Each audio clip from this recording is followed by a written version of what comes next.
Muy buenas tardes, es un placer nuevamente estar reunidos compartiendo la palabra de nuestro querido Jesús en el Evangelio de Mateo. Hoy día nos toca el Evangelio de Mateo capítulo 19 y como siempre ponemos al Espíritu Santo, nuestro Padre, y a Jesús en actividad. Nosotros lo reconocemos y le pedimos que nos abra los ojos y oídos espirituales para que podamos captar todo lo que tiene para nosotros, lo que aprendamos acá y aún más, porque el que está en Cristo, nueva criatura es, las cosas viejas pasaron y aquí todas son hechas nuevas. Vamos a invocarlo para el día de hoy. Comenzamos con el capítulo 19. Aconteció que cuando Jesús terminó estas palabras, se alejó de Galilea y fue a las regiones de Judea, al otro lado del Jordán. Eso quiere decir, el Jordán dividía, digamos, la zona oeste de la este. Fue hacia el otro lado que correspondería a la zona de Jordania, más o menos el día de hoy. Y le siguieron grandes multitudes y los sanó allí. Los siguieron. La gente que lo sigue a Jesús significa lo persigue, lo sigue, está buscando algo de Él. Que es una actitud positiva. Siempre tenemos que estar buscando algo de Él. Eso no es egoísmo en sí mismo, porque ¿de quién vamos a obtener si no es de nuestro Señor y nuestro Dios? El asunto es cuando solamente vamos a buscar para recibir y no pagamos nada en cambio. Si bien el Evangelio es gratis, el perdón es gratis, cuando uno recibe debe estar con un corazón agradecido, un corazón de fe, que hace cosas para el Maestro, agradecido en lo que ha hecho y ser instrumentos suyos. Estaba sanando mucha gente, grandes multitudes, dice. Y entonces vinieron a él los fariseos, tentándole y diciéndole: ¿es lícito al hombre repudiar a su mujer por cualquier causa? Están haciendo una pregunta bien directa. No están diciendo si está bien o no separarse, sino por cualquier causa. O sea, yo soy el capaz de hacer lo que quiero. Que era una costumbre judía en ese momento. El hombre iba sobre la mujer y tenía la mujer un papel muy pequeño comparado. Una sociedad muy machista. Jesús no es machista. Jesús rompe con eso y dice en su respuesta: ¿no habéis leído que el que los hizo al principio, varón y hembra los hizo? Jesús responde de frente con la primera palabra que está mencionada sobre la creación del hombre y la mujer. Dice varón y hembra. La palabra exacta es varón y varona. Esa es la palabra bíblica, varón y varona. Son de la misma naturaleza, solamente de género diverso. Y dijo, está escrito en Génesis, eso en capítulo 1, y dijo: por esto el hombre dejará padre y madre y se unirá a su mujer, y los dos serán una sola carne. Así que ya no son más dos, sino una sola carne. Por tanto, lo que Dios juntó, no lo separe el hombre. Recordemos que el matrimonio es un simbolismo de la unión de Cristo con la iglesia. Cuando Él da el sermón, la parábola del matrimonio en que tiene 10 vírgenes que se casan con Él, Él habla que el reino de los cielos es semejante a una boda. Y Él dice también, anuncia en el Apocalipsis la cena de bodas del Cordero, que Él se va a casar con la iglesia. Lo que está simbolizando es, primero, dejará a su padre y a su madre. Cuando realmente es un matrimonio, dejar a su padre y a su madre significa poner en primer lugar a la esposa. Jesús pone en primer lugar a su esposa, a la iglesia, nosotros, para lo que tenga que ser. Y no es con una autoridad dictatorial, no. Dice que somos uno, que ya no somos separados. Jesús la cabeza, nosotros el cuerpo, unos el corazón, otros el riñón, la parte que nos corresponde hacer, que Dios ha planeado para nosotros, y con eso vemos el caminar juntos. La iglesia, cada uno de nosotros, ya es parte del cuerpo de Cristo. Y debemos ser una buena esposa. ¿En qué sentido de buena esposa? Caminar junto con el esposo. Hacer la obra del esposo, el trabajo del esposo, la misión del esposo. El negocio del esposo. No sabéis que tenéis que estar en los negocios de mi Padre, dice Jesús. Ya no son más dos. Una vez que Jesús entra en nuestro corazón, ya no somos solos. Somos propiedad de Él y Él en nosotros y Él se hace una carne con nosotros. Ya somos el cuerpo de Cristo. Este simbolismo, si bien lo está usando en ese momento para la familia, que no debemos romperlo, que no debemos ser machistas en sentido de los hombres y despreciar a las mujeres, sino tienen el mismo nivel. Jesús dice, son uno solo. No hay una parte mala, una parte buena, una parte superior, una parte inferior. No. Es una sola carne. Esta es la palabra más clara que indica la igualdad del hombre y de la mujer. Versículo 7. Le dijeron, ¿por qué pues mandó Moisés dar carta de divorcio y repudiarla? Carta de divorcio significa escribirle y echarla fuera, o sea, pero con un documento oficial. Y Jesús les dijo, por la dureza de vuestro corazón, Moisés os permitió repudiar a vuestras mujeres, mas al principio no fue así. Cuando Dios hizo las cosas, no fue así. Cuando Moisés entró a causa de la dureza de vuestro corazón. La gente piensa que el pueblo judío, cuando fue rescatado por Dios, era un pueblo santo, un pueblo lleno del gozo del Señor. No es así. Era un pueblo que al primer instante ya estaba quejándose, renegando. Al poquito ya estaban haciendo un nuevo Dios, un becerro, y estaban adorando. No era un pueblo que estaba pegado al Señor y era su discípulo. Era un pueblo bastante idólatra, bastante alejado. Y a ese pueblo le permitió siguiendo hacer cosas porque no recibían más allá. Por eso dice, por la dureza de vuestro corazón. Ojo, Dios quiere grandes cosas para ti, hombre o mujer, grandes cosas para ti. Pero te puede subir si tú aceptas.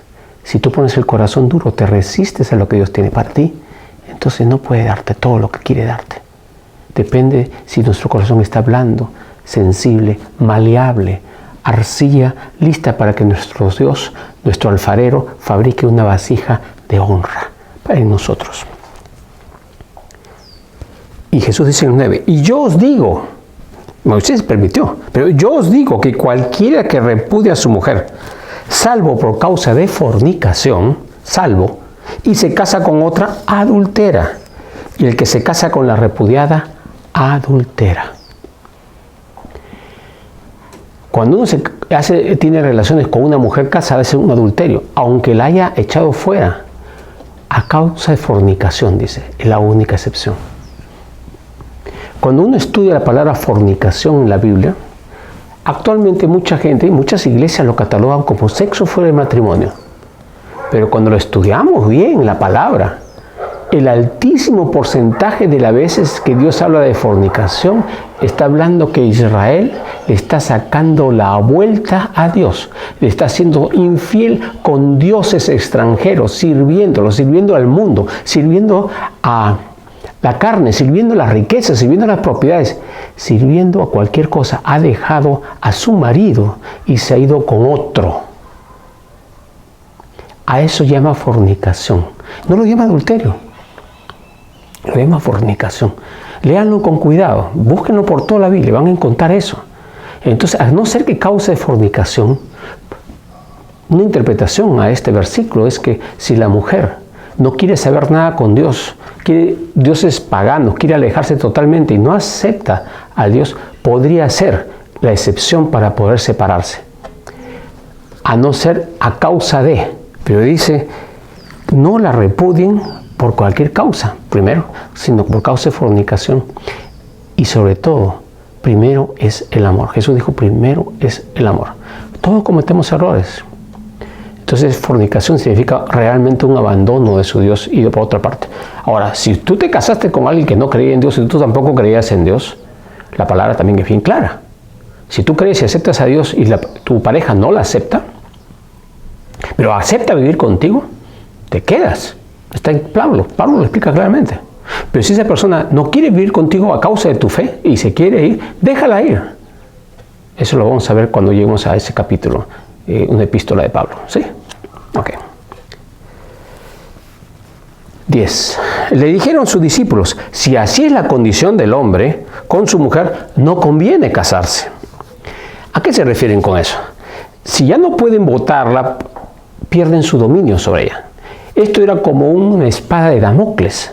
Si la mujer no obedecía, no hacía una cosa, la podían botar inmediatamente. En este caso, Dios quita eso y la pone a un nivel más alto. Y dice, tienes que respetarla y amarla como tu igual. Hasta ese momento estaban acostumbrados a que la mujer fuera su súbdito. Pisarla, pasar por encima de ella. Jesús nos lo da completamente lo opuesto. Entonces los apóstoles se asustan porque dicen, y ahora ella me va a poder decir tal o cual cosa, ser igual. Ojo, no somos iguales en género, somos iguales en valor delante de Dios. Entonces los discípulos, no conviene casarse. Y Jesús dice en el versículo 11, entonces Él les dijo, no todos son capaces de recibir esto, sino aquellos a quienes es dado. Acá hay dos sentidos. Uno es el físico. Uno es, bueno, si te comprometes y te casas, es para hacerlo bien.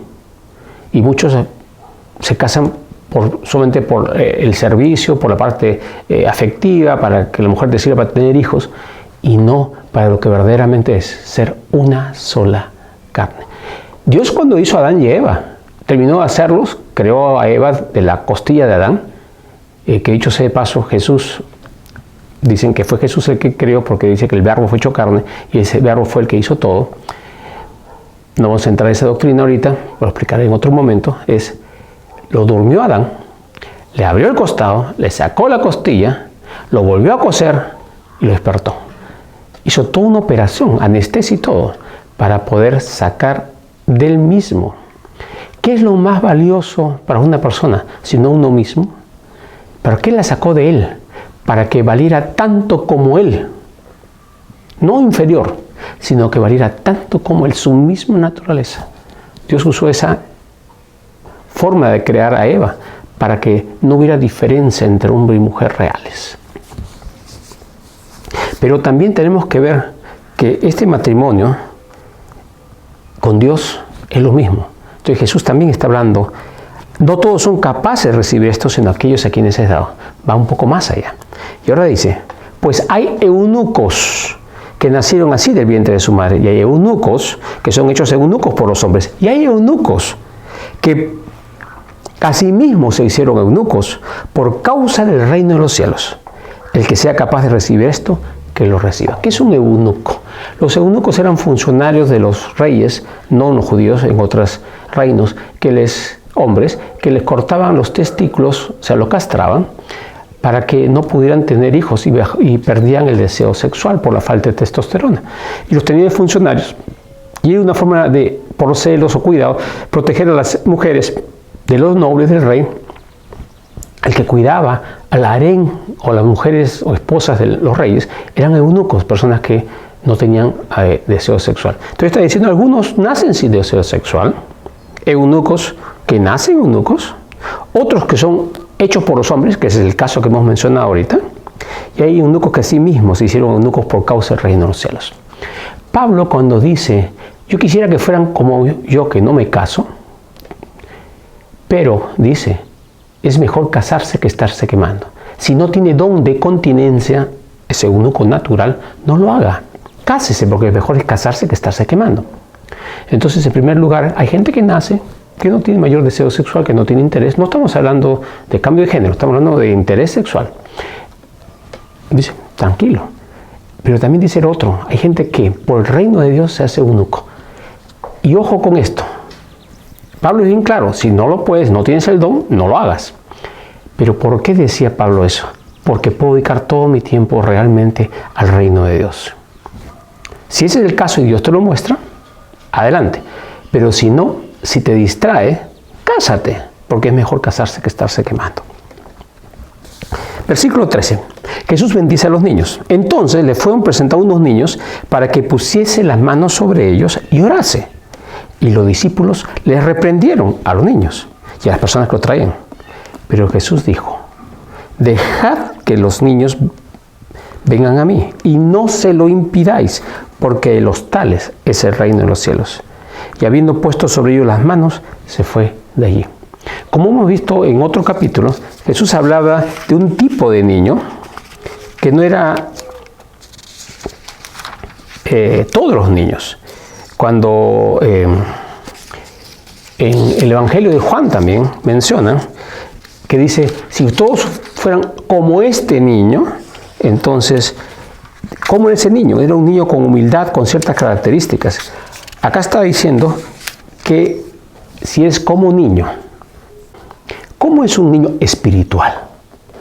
Que dice, desead como niños recién nacidos la leche espiritual de la palabra para que por ella crezcáis. Es un versículo que quiere decir que tenemos que ser como niños, tenemos que desear tomar palabra, chuparla del seno de la madre, en otras palabras, para chuparla del Espíritu Santo, leerla con el Espíritu Santo, para que esa palabra nos alimente y nos haga crecer. Pero con gran afán, los niños chupan fuertemente del seno materno y crecen. ¿Saben cuánto crece un niño en un año? Triplica su peso en promedio, triplica el primer año. El primer año, cuando estemos con el Señor, debe ser el año de mayor crecimiento espiritual. Y eso es lo que tenemos que cuidar. Que estos niños que vienen a nosotros por primera vez se puedan alimentar, puedan crecer, puedan fortalecerse. Y pasado este año y el segundo año, ya se estabiliza y empieza un crecimiento un poquito más lento progresivamente hasta la adultez. La palabra dice que cuando ya pueden comer, ya alimento sólido, hay que darle más conocimiento, pero primero leche para que crezcan y luego pasamos a alimento sólido. Jesús, el ejemplo de los niños es el ejemplo del niño físico y el ejemplo del niño espiritual. El joven rico. Entonces vino uno y le dijo, maestro bueno, ¿qué bien haré para tener la vida eterna? En otras palabras, ¿qué obra tengo que hacer para conseguir el cielo? Él le dijo, ¿por qué me llamas bueno? Ninguno hay bueno, sino uno, Dios. Jesús declara, bien claro, no hay nadie que pueda ser bueno, porque todos pecaron y están destituidos de la gloria de Dios. Está descrito también. No hay un solo bueno. El que dice que por sus obras es bueno, está diciendo a Jesús mentiroso. Mas si quieres entrar en la vida, guarda los mandamientos. Y le dijo, ¿cuáles? Y Jesús le dijo, no matarás, no adulterarás, no hurtarás, no dirás falso testimonio, honra a tu padre y a tu madre y amarás a tu prójimo como a ti mismo. Y el joven le dijo, todo esto lo he guardado de mi juventud, ¿qué más me falta? Jesús le dijo, si quieres ser perfecto, anda, vende lo que tienes y dalo a los pobres y tendrás tesoro en el cielo y ven y sígueme. Oyendo esto, el joven, oyendo esta palabra, se fue triste porque tenía muchas posesiones. Cuidado con las frases y las palabras. Primero dice, ¿cómo haré para tener vida eterna? Eterna. Y Dios le dice, si quieres entrar en la vida, no está hablando de la vida eterna ahorita, la vida es pasar de muerte a vida acá mismo, en esta tierra. Cuando tú haces las cosas, recibes bendiciones espirituales. Ojo, dice, amarás a tu prójimo como a ti mismo. Guardar los mandamientos, ¿qué cosa es guardar? En latín, guardare significa observarlos, cuidarlos, tenerlos bajo vigilancia y atentos a ellos. Guardar significa cumplir, seguir, estar atento a. No matarás, no adulterarás, no hurtarás, no dirás falso testimonio, honra a tu padre y a tu madre y amarás a tu prójimo como a ti mismo. Cuando le dice, todo esto lo he guardado, si quieres ser perfecto, y acá suena todo a obras, como que si sus obras le pudieran ganar el cielo. Aparentemente está diciendo eso. Vende a los pobres y tendrás tesoro en el cielo, y ven y sígueme. Esa palabrita final, y ven y sígueme. Cuando está hablando perfecto, no quiere decir el perfecto como nosotros lo vemos, que no comete ni un solo error. No. Si quieres ser perfecto, vende todo esto, ven y sígueme. En otras palabras, yo soy el centro de tu vida. Yo soy tu Señor. Recién ahí. Esa perfección que está hablando es perfecto para entrar al cielo. La única forma de ser perfecto para entrar al cielo es haber recibido a Jesús como tu Salvador y Señor. Y con ese acto consciente nos volvemos hijos de Dios, herederos y coherederos con Cristo, que ya hemos explicado en otro capítulo antes. Entonces, esa perfección no significa hacer las cosas perfectas, sino, ahí está el detalle, ven y sígueme. Yo soy tu Señor. Aparentemente, acá mucha gente dice que para ser misionero o esto, tienes que dejar todo y venderlo. No, eso no es lo que dice. Para esta persona le pidió eso. A otros no le pidió. A Lázaro no le pidió. A Nicodemo no le pidió. A Zaqueo tampoco le pidió. Y tenían dinero. Este hombre, dice, tenía muchas posesiones. Esas posesiones eran su Dios. Dice, se fue triste porque tenía muchas posesiones. Y nuevamente ahí está el punto. ¿Cuánto vale Dios? ¿Cuánto vale toda la posesión de la tierra completa? Ni un puntito comparado con lo que Dios vale. Pero como no es su centro, esas posesiones lo alejan. Hay veces que esos son nuestros dioses, muchas veces nuestro Dios. Y este es el caso de él. Deja. Ahora, nosotros podemos dejar esas cosas si ya no son nuestro Dios, sino son un medio para servir a Dios. Un medio para servir a Dios. Y Dios quiere que tengamos posesiones, quiere que tengamos paz, tranquilidad, tengamos lo necesario para nuestras vidas, pero que vayamos y lo sigamos. Oyendo el joven esta palabra se fue triste porque tenía muchas posesiones. Entonces Jesús dijo a sus discípulos, de cierto, os digo que difícilmente entrará un rico en el reino de los cielos. Otra vez os digo que es más fácil pasar un camello por el ojo de una aguja que entrar un rico en el reino de los cielos. Ojo de la aguja no es una agujita donde se pone el hilo. Ojo de una aguja es la puerta, unas puertas en donde para entrar los camellos tenían que entrar con mucha dificultad, muy estrechas, angostas, y tenían que inclusive golpearlos, y ellos, el camello, lloraba o gritaba, pataleaba, no se quería dejar, pero los metían adentro. ¿Por qué? Porque era una puerta de seguridad. Cuando llegaba la noche, si venía un ladrón, para sacarlo, el animal iba a hacer mucha bulla, iba a ser difícil sacarlo. O sea, era un sistema de seguridad para disminuir los robos. Entonces, es difícil, pero no imposible. Es doloroso, pero no imposible. Es contra la voluntad muchas veces del camello, pues, obviamente, pero es posible. O sea, no es imposible. ¿Pero por qué? Porque la riqueza se vuelve nuestro Dios. Las riquezas se vuelven nuestra seguridad. Ojo, y no es la cantidad que tienes. Hay gente que puede tener mucho dinero y lo tiene así para el Señor. Y hay gente que tiene una casita, pero ese es su centro de su vida y se convierte en su Dios. No es cuánto tienes. En esta palabra riqueza es tus posesiones. No si son muchas o son pocas, sino si son tu Dios o no son tu Dios. Los discípulos, oyendo esto, que era difícil, se asombraron en gran manera, diciendo, ¿quién pues podrá ser salvo? Dicen, si un camello no puede pasar, no entendieron. Y mirándolo Jesús les dijo, para los hombres esto es imposible, mas para Dios todo es posible. Para los hombres es imposible. Nuevamente, ¿qué está repitiendo? No es por obras. No podemos hacer nada para ganarnos. Excepto cuando Dios dice, déjame entrar a tu casa. A mi casa, dice. Tú mismo, que eres la casa.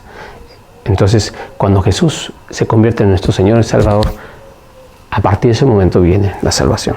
Para Dios todo es posible. Entonces, respondiendo Pedro le dijo, he aquí, nosotros lo hemos dejado todo y te hemos seguido. ¿Qué pues tendremos? En otras palabras, te hemos seguido porque eres nuestro Señor, eres nuestro Dios. Te hemos aceptado como nuestro Señor, nuestro Dios. Y hemos dejado todo para seguirte. Y Jesús le dijo, de cierto os digo que en la regeneración, en el siguiente periodo de la vida de este universo, regeneración, en la regeneración, cuando el Hijo del Hombre se siente en el trono de su gloria, vosotros que me habéis seguido, también os sentaréis sobre 12 tronos para juzgar a las 12 tribus de Israel.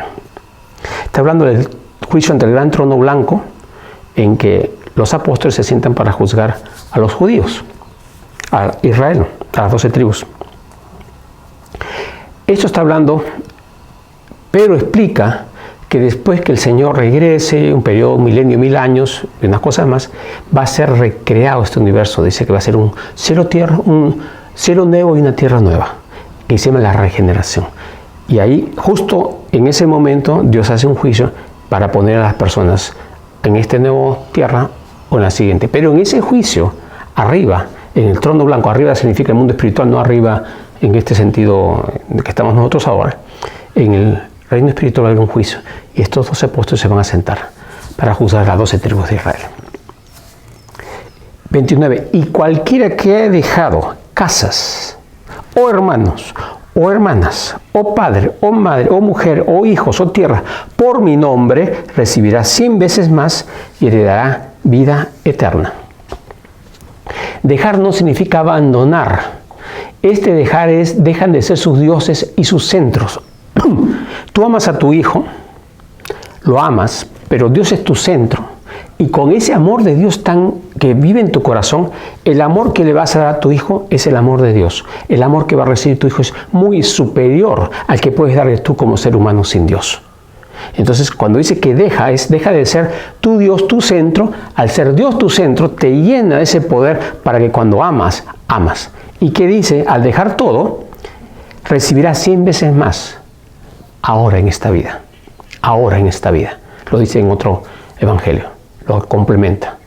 Y heredará la vida eterna. Está hablando de dos cosas.